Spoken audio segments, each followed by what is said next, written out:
জাতীয় সংসদে তোলপাড় সৃষ্টি করে দিলেন আমিরে জামাত, সংসদের বিরোধী দলীয় নেতা।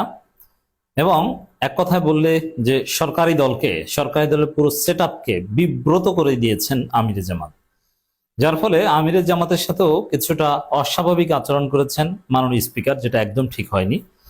তা আমিরে জামাত যে ধরনের পার্সোনালিটি সম্পন্ন, সামনে আরো অনেক কিছু দেখবেন। দর্শক, পরিস্থিতি ভিন্ন দিকে যাচ্ছে বলে মনে হচ্ছে। বিএনপি নানান ছল চাতুরি করে, প্রতারণা করে জুলাই অভ্যুত্থানের স্পিরিট থেকে দূরে সরে যাচ্ছে, জুলাই সনদ এড়িয়ে যাওয়ার চেষ্টা করছে, সংবিধান সংস্কার পরিষদ যেটা জুলাই সনদের একটা ভাইটাল পার্ট সেটা অস্বীকার করার চেষ্টা করছে।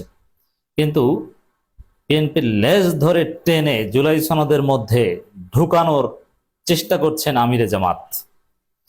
বিএনপি জুলাই সনদ, সংবিধান সংস্কার পরিষদ এগুলো নিয়ে সংসদে আলোচনাই করতে চায় না এবং নানান হাবিজাবি যুক্তি দিচ্ছে যে এটা কোর্টের রিট আছে। ওই তাহলে কি বোঝা গেল যে কোর্টের যে রিটের যে রুল ওইটা তাহলে বিএনপি করিয়েছে। কারণ সংসদে সালাউদ্দিন আহমেদ, ইন্টারেস্টিং বিষয়, যে বিষয় নিয়ে বিতর্ক করার কথা আইনমন্ত্রী একদম ব্ল্যাকআউট কথা বলছেন। স্বরাষ্ট্রমন্ত্রী দেশের আইন শৃঙ্খলা পরিস্থিতি নিয়ে তার কোনো কনসার্ন দেখি না, তার সমস্ত কনসার্ন আইন সংক্রান্ত বিষয় নিয়ে। তাহলে আইনমন্ত্রী আর স্বরাষ্ট্রমন্ত্রী দুইটা আপনি হতেন। তো দর্শক, কথিত এই সংবিধান বিশেষজ্ঞ জনাব সালাউদ্দিন আহমেদ লিমিট ক্রস করেছেন। কিন্তু জামাতের আমিরের কারণে কিছুটা হলেও জুলাইয়ের স্পিড সংসদে আছে। দর্শক, জুলাই নিয়ে সংসদে আলোচনা করতে চান আমিরে জামাত, আর বিএনপি সেটা এড়িয়ে যেতে চান। জামাতের আমির জুলাই নিয়ে কথা বলেছেন, কিন্তু স্পিকার থামিয়ে দিলেন। তিনি বলছেন যে সময় পাবেন আরো পরে। এটা এক প্রকার বেয়াদবি স্রেফ। এটা একটু বোঝাই। দেখেন, সংসদের প্রধান বিরোধী দলীয় নেতাকে কোন সভ্য পার্লামেন্ট কখনো কার্যপ্রণালী বিধি শেখাতে যায় না। শেখ হাসিনা যখন বিরোধী দলীয় নেতা ছিলেন তখনও স্পিকার তাকে কার্যপ্রণালী বিধির দোহাই দিয়ে তাকে থামাতেন না। খালেদা জিয়া যখন বিরোধী দলীয় নেতা ছিলেন তখনও স্পিকার তাকে কার্যপ্রণালীর বিধির দোহাই দিয়ে থামাতেন না। বিরোধী দলীয় নেতা, প্রধানমন্ত্রী, আরো কিছু সিনিয়র পার্লামেন্টারিয়ান, এদের কিছু স্পেশাল ইমিউনিটিস থাকে। এটা common practice of the parliament, not কার্যপ্রণালী বিধি। যেমন সাবেক এমপি বঙ্গবীর কাদের সিদ্দিকীর ক্ষেত্রে সাবেক স্পিকার ব্যারিস্টার জমিউদ্দিন সরকার বলতেন, মাননীয় সংসদ সদস্য জনাব Bangabir Kader Siddiqui, I never fix your time. আমি কখনো আপনার সময় নির্ধারণ করে দেই না, অথচ সময় নির্ধারণ করে দেওয়াটা এটা কার্যপ্রণালী বিধিতে আছে। বিরোধী দলীয় নেতা যতক্ষণ ইচ্ছা ততক্ষণ বক্তব্য দিতেন। শেখ হাসিনা, খালেদা জিয়া এরা যখন বিরোধী দলীয় নেতা ছিলেন কখনো স্পিকার তাদের থামাতেন না। কিন্তু এই নতুন স্পিকার, যার রাজনৈতিক জীবন, ব্যক্তি জীবন মারাত্মকভাবে বিতর্কিত, তিনি জামাতের আমিরকে, প্রধান বিরোধী দলীয় নেতাকে থামিয়ে দিয়েছেন। এটা অসৌজন্যতা, এটা ফেসিবাদের আলামত। এভাবে বিরোধী দলীয় নেতাকে থামানো উচিত হয়নি। তারপরও নানানভাবে ফ্লোর নিয়ে, নানান প্রশ্নের মধ্যে জুলাই সনদ, সংবিধান সংস্কার পরিষদ এগুলো জামাত ঢুকিয়ে দিচ্ছে। তা আমিরে জামাত তার সংসদ সদস্যদের নিয়ে, তার দলের সংসদ সদস্যদের নিয়ে জুলাই সনদকে সংসদে প্রাসঙ্গিক করছেন, অ্যাটলিস্ট আলোচনায় রাখছেন, এবং এই অংশটাই পুরো জাতিকে নাড়া দিচ্ছে। এবং জুলাই সনদ নিয়ে জামাত কি করছে, কি বলছে, কি আলোচনা হচ্ছে, জুলাই পক্ষের শক্তি দৃষ্টি সেদিকে। আমিরে জামাত এই বিষয় নিয়ে নাড়াচাড়া দিয়েছেন বলেই সালাউদ্দিন আহমেদ বলতে বাধ্য হয়েছেন যে সংসদ চলবে আইন অনুযায়ী, সংবিধান অনুযায়ী, আবেগে নয়। এর মানে জুলাই আবেগ, জুলাই সনদ আবেগ। আবার বলছেন যে সংবিধান অনুযায়ী, সংবিধান সংস্কার পরিষদ বলতে কিছু নাই। এর মানে একদম অস্বীকার করছে আমিরে জামাত জুলাই প্রসঙ্গটা সংসদে উত্থাপন করেছে বলেই সালাউদ্দিন আহমেদ এখন তুমুল সমালোচিত। কারণ এই যে সালাউদ্দিন আহমেদের যে বক্তব্য, যে আবেগ দিয়ে চলে না, এটা নিয়ে ব্যাপক আলোচনা হচ্ছে। এই যে তোলপাড়, এটা আমিরে জামাত এটা উত্থাপন করেছেন বলেই। তো দর্শক, আবেগ দিয়ে চলে না, আইন অনুযায়ী চলে। এটা মিথ্যা কথা। এই পার্লামেন্ট আবেগের পার্লামেন্ট।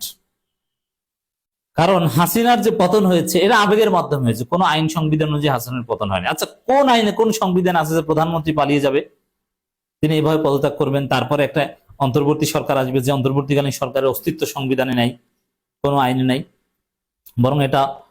বরং আইন অনুযায়ী, সংবিধান অনুযায়ী হাসিনার পতনের একমাত্র পদ্ধতি একটা নির্বাচন। সে নির্বাচনের মাধ্যমে যারা জিতবে তারা আসবে, যারা পরাজিত হবে তারা চলে যাবে। এর বাইরে কোনো হাসিনা পদ্ধতির কোনো পদ্ধতি ছিল না পতনের। কিন্তু আবেগের বশবর্তী হয়ে জনগণ গণভবন দখল করেছে। আচ্ছা, প্রধানমন্ত্রী কার্যালয় দখল করবে, এটা কোন আইনে কোন সংবিধানে আছে? আছে? নাই। প্রধানমন্ত্রী কার্যালয় দখল করার মধ্য দিয়েই তো জুলাই বিপ্লব, তার মধ্য দিয়েই তো এই নির্বাচন। বলে যে আবেগ দিয়ে চলে না, এর মানে গণভোট আবেগ, জুলাই আবেগ, জুলাই সনদ আবেগ, এটা চলবে না। সংবিধানে যা আছে সেটা দিয়ে চলবে। সংবিধান তো বিএনপি মানে না। বঙ্গবন্ধুর ছবি টানাতে হবে, এটা মানে? 7 মার্চ আসে সংবিধানে, এটা মানে? কিছুই তো মানে না। যদি আবেগ না হতো, সংবিধান অনুযায়ী আজকের এই কথিত সংবিধান বিশেষজ্ঞ সালাউদ্দিন আহমেদের থাকার কথা শিলংয়ে, বাংলাদেশের পার্লামেন্টে তার থাকার কথা না। সংবিধান অনুযায়ী, সংবিধান অনুযায়ী সালাউদ্দিন আহমেদের স্থান শিলংয়ে। তিনি আজকে কেন বাংলাদেশে, কেন পার্লামেন্টে? আবেগের কারণে, জুলাইয়ের কারণে। আবেগের কারণে আমাদের ছেলেরা বুক পেতে দিয়েছে, জীবন দিয়েছে, গণভবন দখল করেছে, তার ফলে আজকে এই পার্লামেন্ট। তো সালাউদ্দিন আহমেদ একদম বেপরোয়া কথাবার্তা বলছেন, আওয়ামী মার্কা কথাবার্তা বলছেন। যদিও দিন শেষে এটা ফলাফল আমরা জানি, আপনাদেরকে অন্য আলোচনায় জানিয়েছি যে প্রধানমন্ত্রী বিরোধী দলীয় নেতাদের সাথে আলাপ আলোচনা করে জুলাই সনদ, সংবিধান সংস্কার পরিষদ সবকিছু বিষয়ে একটা ইতিবাচক সিদ্ধান্ত নেবেন এবং জুলাই সনদের সিংহভাগ পাশ হবে, জাস্ট বিএনপির কিছু নোট অফ ডিসেন্টের অংশ বাদে। এবং জামাত শেষ পর্যন্ত অতটুকু ছাড় হয়তো বা দিতে বাধ্য হবে বা দিবে। সংবিধান অনুযায়ী সংসদ আহ্বান সংস্কার পরিষদ বলতে কিছু নাই।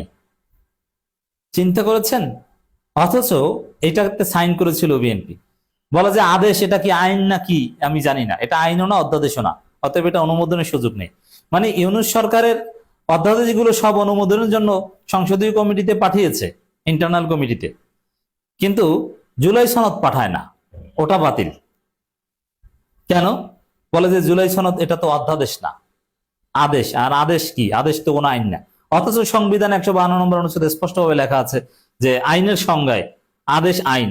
এই যে নির্বাচন হয় আরপির অধ্যাদেশে, আরপিও এটা একটা আদেশ। বার কাউন্সিল, ওটা একটা রাষ্ট্রপতির আদেশ।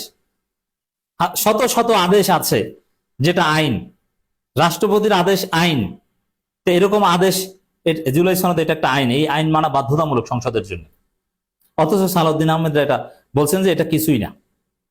কিন্তু জামাত টেনে এটা আইন হিসাবে সংসদে প্রতিষ্ঠিত করার সর্বোচ্চ চেষ্টা করছে।